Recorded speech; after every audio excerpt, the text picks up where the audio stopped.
Today, we create yet another ocean, but not like usual.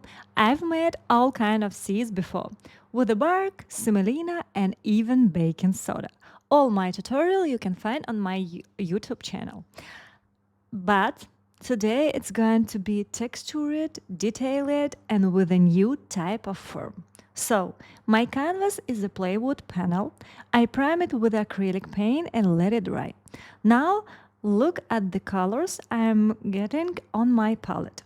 We're going to paint the ocean floor, and here's my first tip. I'm not a professional artist, but I always find easy ways to make the things look beautiful. First, take any photo of ocean floor, upload into a photo editor and apply an oil painting effect. You can adjust the intensity for the effect, stronger or lighter, and you see brush strokes appear, giving you a clear guide on how to paint. This trick helps remove the feel of making mistake because it shows exactly how you need to do. I started by making the area where the rocks will go.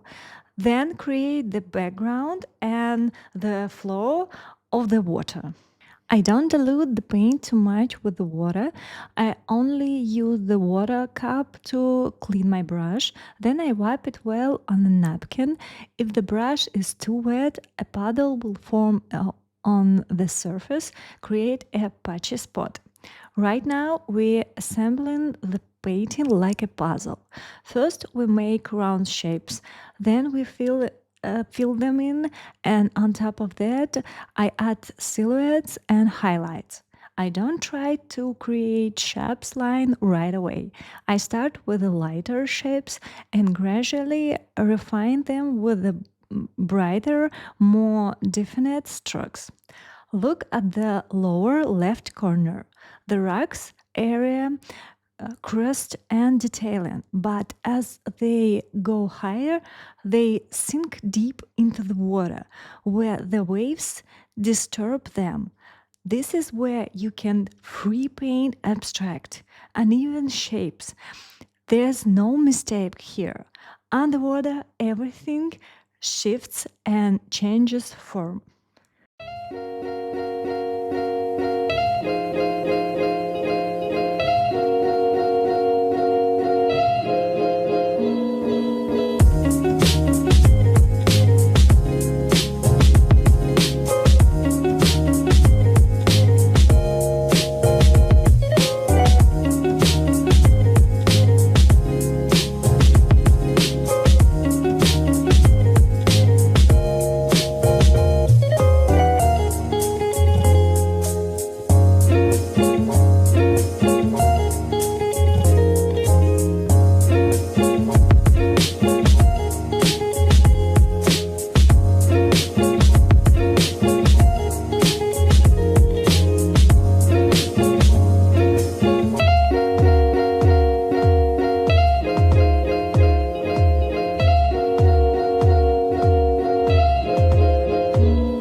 Painting is an endless process. There's always room for improvement, but at some point you have to stop. When adding highlights, I start with a soft yellow and gradually build up the brightness in lanes. When painting highlights on rugs, I follow them shape. If a rug has a sharp drop, the highlights should break off accordingly. The brightest highlights will be in area without rugs, and that's where I paint a turtle. You can choose any reference photo you like, but don't forget to add its shadow. Any object with the shadows, it instantly looks more dimension and alive. Just make sure the shadow isn't too dark, or sharply defined. I'll say it again, any ocean floor will comes to life and appear to glow if the highlights are well painted. Before painting the turtle, I first create a light background for it.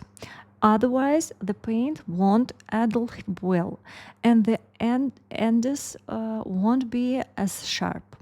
Only after that do I add the spots. Here's another trick. Instead of painting light veins separately, I made the background the right color so that when I add the spots, it creates the illusion of fine light detail in between, making the turtle looks more alive. Next comes work with epoxy resin. Remember to prioritize safety. When handling resin, protect your respiratory system and make sure your workspace is warm and well ventilated. The best resin for creating the sea is medium or thick viscosity. Today I'm using medium viscosity resin from company Resin Pro, and it's called Art Pro. And guys, I have a promo code to 10% discount, Natty Room.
Preparing the necessary materials. Resin wave, isopropyl alcohol, torch, silicone-based automotive lubricant. The most important rules is waiting time. The resin needs to thicken properly to hold the form. If is too runny, it will disturb your design. I timed everything carefully so I can tell you exactly how long to wait. Let this mixture sit so it thickness. Meanwhile, I tint the remaining resin with alcoholic ink piñata, and I add 3 cups and pour it onto the base, stopping short of the edges so it doesn't overflow when I start to blow and form. Preparing for the form effect. I get my heat gun ready. If you're using a regular hair dryer, turn it on to warm up. The temperature should be hot but not scorching, and I waited 2 hours for my resin to reach the right viscosity before adding the foam line and blowing it out with the heat gun. Next move. Once we blow out the foam, it looks dense and opaque. To break it up into more cell-like patterns, you don't necessarily need to spray silicone aerosol. Instead, you can use a torch with the quick, sharp movements to light disperse the foam. Do not hold the torch in one place too long, or the resin will burn. If you want large, more defined cell, here's how to use silicone correctly. First, do not spray silicone directly onto the resin. It's most important form. 2. Spray it onto a separate surface. I use a pomegranate shaped dish. 3. Stand 30 or 40 centimeters away from your artwork and make teeny micro spritz downward the dish in the direction of the resin. 4. Teeny silicone particles will bounce off the dish and gently fall onto the resin, creating natural cells effect. And guys, important, don't order the silicone or you get deep crater in your resin. And once the layer dried, I went over it with a 600 grit sanding disc and added highlight with acrylic paint. This gives the piece more depth. From here, the process is the same as the first wave. 1. I pour a clear resin layer onto the design area. 2. I mix the white foam formula. I explained this in detail in the video and in our Telegram chat. Then I wait. I timed everything carefully so you can see exactly how long I let the resin thicken before blowing out the foam.